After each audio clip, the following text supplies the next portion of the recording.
As usual, I think I'll just go straight to the point if that's alright with you guys. For the last, well, weeks, almost a month now actually, the discussion regarding AI customization in Ghost Recon Wildlands has been escalating ever since it was confirmed that we are not getting it. I think part of the outrage is because Ubisoft was very clumsy in their advertisement, and several comments made it sound like we were actually gonna get this feature, that we were gonna get to design each and every one of our ghosts, like you can see on the screen here. That turned out to be a comment most likely referring to co-op. And most likely they meant that, yeah, if you play for friends, every one of you can design your ghosts to your choosing.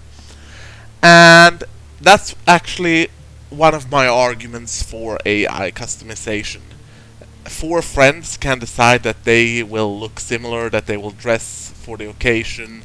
If they're in the snowy Alps, they might have winter camo. If they're in this jungle, they might go with cry jungle gear. You get my point. This video is not about discussing why.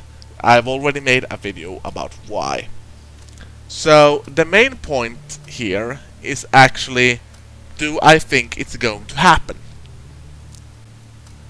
First, we have to look at the different business models made by Ubisoft. First of all, we have the long tail option. That's games like For Honor, that's games like Rainbow Six Siege, which is the most prominent example of it actually working, and The Division. These games do not hinge on people buying the game within the first weeks. Players can start playing basically within the first year, maybe even second year, and they want the player base to be steadily growing instead of steadily declining. Like in games such as Assassin's Creed or Far Cry, these are games you pick up, play for a month, and then you replay a few months later or a year later, like that. That's short tail for you. And those games are supposed to be the end of the investment, as it were. You don't invest more into it than you already expected, while the long tail is supposed to be supported by either people continuing purchasing the game or microtransactions, as in Rainbow Six Siege. Now, the big question is not if Ghost Recon Wildlands is a long tail or a short tail product.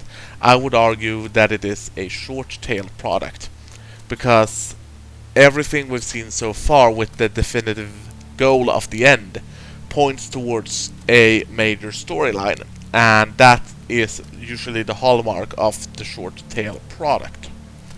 If you notice, The Division hasn't had any expanding of the storyline at all, really.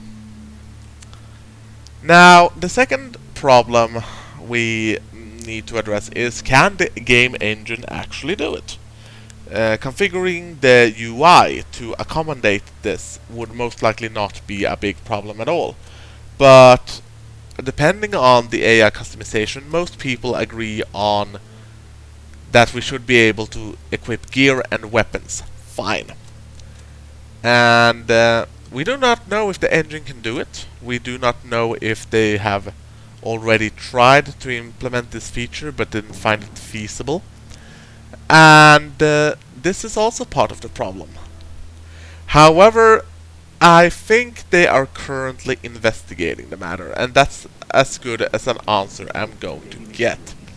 And the reason I think so is because it has been really quiet from Ubisoft about this.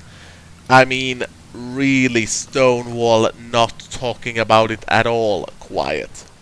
And with an open beta on the way, I know they want to focus everything on the beta. And between the beta and the game's release, there's not gonna be much time for anything but launch-specific options. So are we gonna see it at launch? No. Not a way in hell we're gonna see it at launch. However, we may see it patched in along the road, but this is far from decided. I don't even think we might see an answer about this feature this side of the game's release. We may see a comment about the feature after the game has been released. Because right now, they have better things to do. They want to fix optimization. They might even want to fix stuff like muzzle flashes or stuff like that. And a major thing like AI customization is not something like they can shoehorn in this close to the actual release date. So we will most likely have to endure our regularly clad ghosts at the start. I don't really think this is a bad thing. I think Ghost Recon Wildlands is going to be a good game regardless. But I would have really liked to have designed my own Ghost team from the bottom up. And I'm not gonna be able to do that. I might be able to, in the end, after a patch, after the game has been released, maybe a month, maybe when the first major expansion comes, I don't know, be able to customize my teammates. But it's not a feature we will see anytime soon, and I hope to God I am wrong about that.